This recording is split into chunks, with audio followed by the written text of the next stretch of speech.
Glancing at the corridor that led to the bedroom, I sluggishly trudged to the front door, not expecting anything good. I also didn't expect anything bad. Nothing noteworthy has happened lately. I went to the door and opened it. I was stunned. There she stood. Well, vaguely the one I remembered so well. I'm afraid my mouth was wide open as she rushed past me into my apartment, the apartment that she left about 3 months ago, leaving me at the same time. I was still stunned as I watched her survey the slightly changed interior of my home with a critical and slightly annoyed expression on her face. I looked from her to the plates on the table, back to the corridor, and back to her. Well, that has to change, obviously. It's time for me to go back and take matters into my own hands again. By the way, close the door, please. What? That was all I could think of to say. Closing the door actually seemed like a good idea, come to think of it, with the overly nosy neighbors in mind. With my mind empty, I watched as she looked around, studying her former territory in detail. Oh my God. Did you choose these pillows? What? Okay. My answers weren't too impressive, but what could she expect? This whole situation was not only surprising, it was strange. Did you do any cleaning at all while I was gone? I looked around.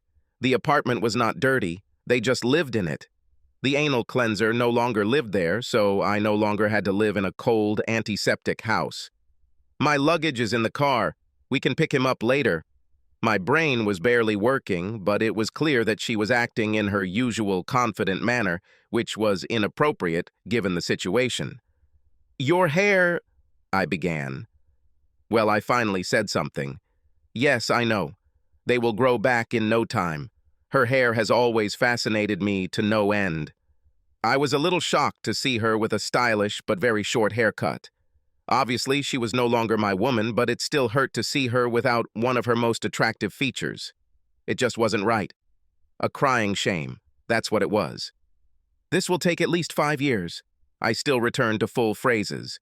We have plenty of time, dear. What? And what did she just call me? Expensive? Yes, I know. You don't have to mention it. I was acting so strange for a while, but now I'm back. Everything will be fine. She smiled sweetly at me, as if she wanted to calm the child down.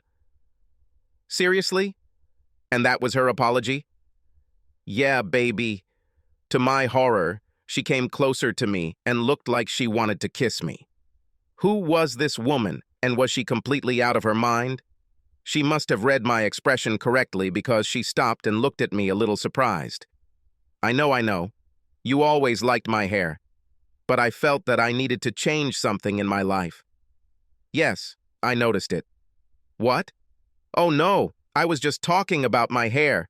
Other than that, I want my life to go back to where it was.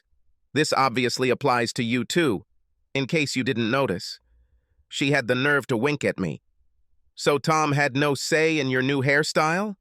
She winced slightly. Tom is forever in the past.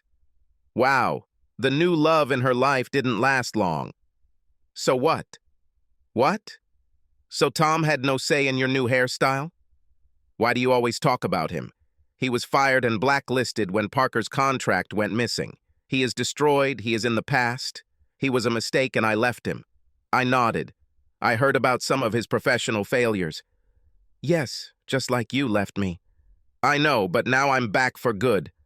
It's going to be so good, I just know it, baby. My gaze moved back to her. So, Tom had no say in your new hairstyle? She seemed a little indignant at my persistence, but probably realized that she could not avoid answering. Cruel bitch or not, she wasn't the type to lie. Perhaps he was for it. So it was his idea? Maybe. I don't remember. What does it matter now?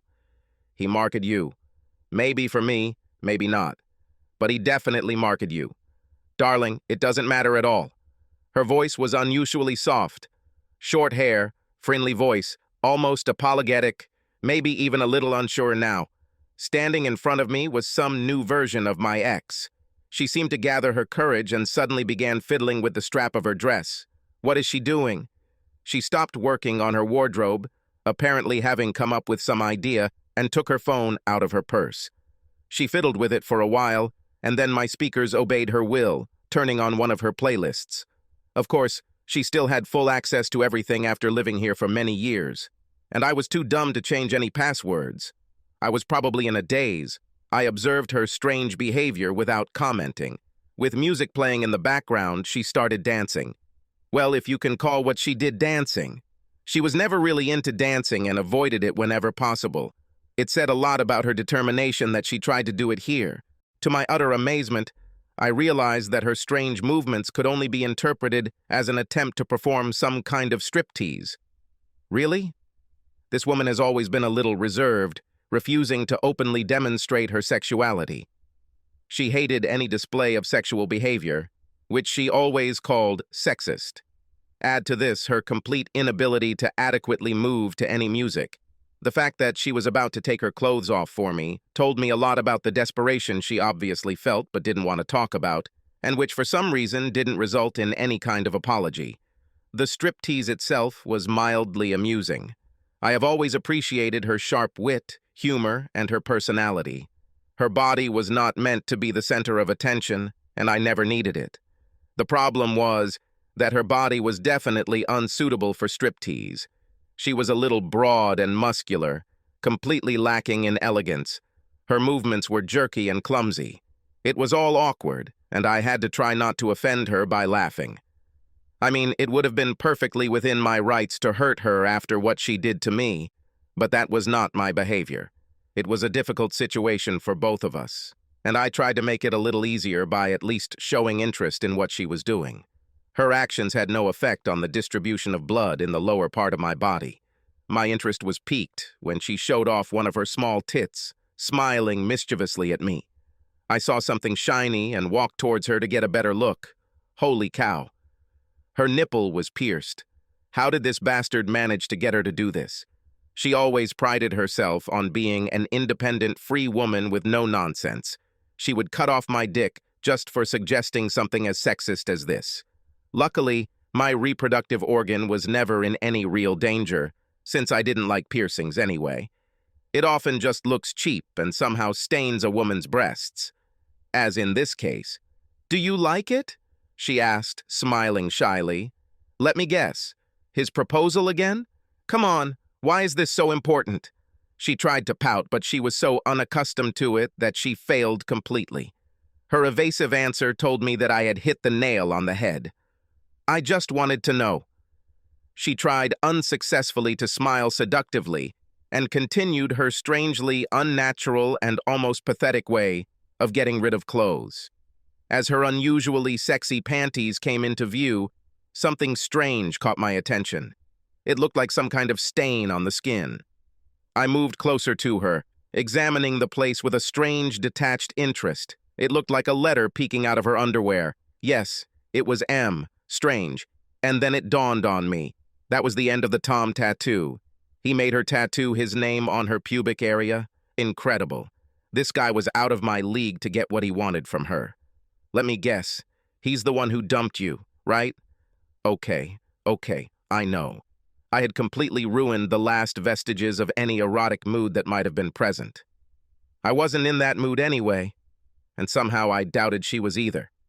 Her reaction was a complete surprise. "What?" It was nice not to be the only one who was confused. Think about it. He seduced you and took you away from me. He convinced you to coldly abandon me and insult me in his presence. He made you cut your hair because he knew I liked long hair. He marked you with a piercing. He marked you with a tattoo of his name on your pubic area. Then he dumps you and sends you back to me. Perhaps it was never about you. I think he just wanted to beat me. If I take you back, everything will remind me of what he did for a very long time. Perhaps forever. Tom and I have hated each other since elementary school. The best outcome for him would be if I took you back and was constantly aware that he was able to take and mark my woman forever. Cute. To my surprise, she was close to tears. Surprisingly, I have rarely seen her so emotional. I don't think I've ever seen her cry. Endearments such as darling were also unheard of until today. Why didn't you even bother to remove that damn tattoo before you came back? Now she actually looked a little remorseful, which was also quite unusual. I thought about that. The problem is the color. He selected it and found it quite difficult to remove, and I'm afraid there will be scars. This is a really sensitive area. It would seriously interfere with any sexual pleasure if there were scars there. She was worried about her own sexual experience. Wasn't she thinking about how the sight of this tattoo would affect my sexuality? You are pregnant? Shocked. She was completely shocked. Then the tears started. How do you know? I did not know that. I was just thinking about what else he could do to us. The ultimate defeat would be to force me to raise his child. So let me guess. After you confirmed that he knocked you up, he immediately left you? She simply nodded, continuing to sob. God, I wish I had turned down that damn promotion and let him get it. He wouldn't have to use you for revenge. You might not have cheated on me. Perhaps you wouldn't have left me for him. On the other hand, if he could take you away from me so easily, there wasn't that much love between us anyway, right? It was the harsh truth. We never had the kind of passionate, burning love that you read about. But we loved each other very much, and we loved living together. We were like super best friends, with benefits.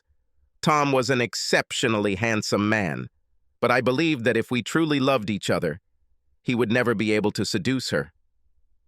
I don't know, she managed to choke out between sobs. But I know that I would really like to go back to where we were. Really? Please? Well, I think you could remove that piercing pretty easily. She nodded almost furiously. And I think your hair will grow back eventually. Nods again. The tattoo can probably be removed with a laser. She even began to smile, continuing to nod. The child is a problem. It should be your decision. I will solve this issue. Her mood completely changed. Now she was almost euphoric. I won't interfere in this. So I think all traces of it on your body can be removed. Yes, they will be deleted. The problem is the traces in my mind. What? You left me in cold blood for him. You allowed him to do to you what you always refused to do to me. I always wanted to have children, but you told me you weren't ready. For him, you didn't hesitate at all. If I suggested you change your body like a porn star, I would painfully and instantly turn into a soprano. For him, you didn't hesitate, and I didn't even ask what you did for him in the bedroom. Oh, right. Oh, I think he did us a favor. What? He cruelly demonstrated how weak our relationship was. He showed us how much stronger your feelings are for him than for me. He showed us that we just carried on because we were used to it, too afraid or comfortable to change anything. And let's be honest, if our old relationship was so weak, what chance will the new one have? Well, maybe. She looked sad, but collected and resigned to her fate.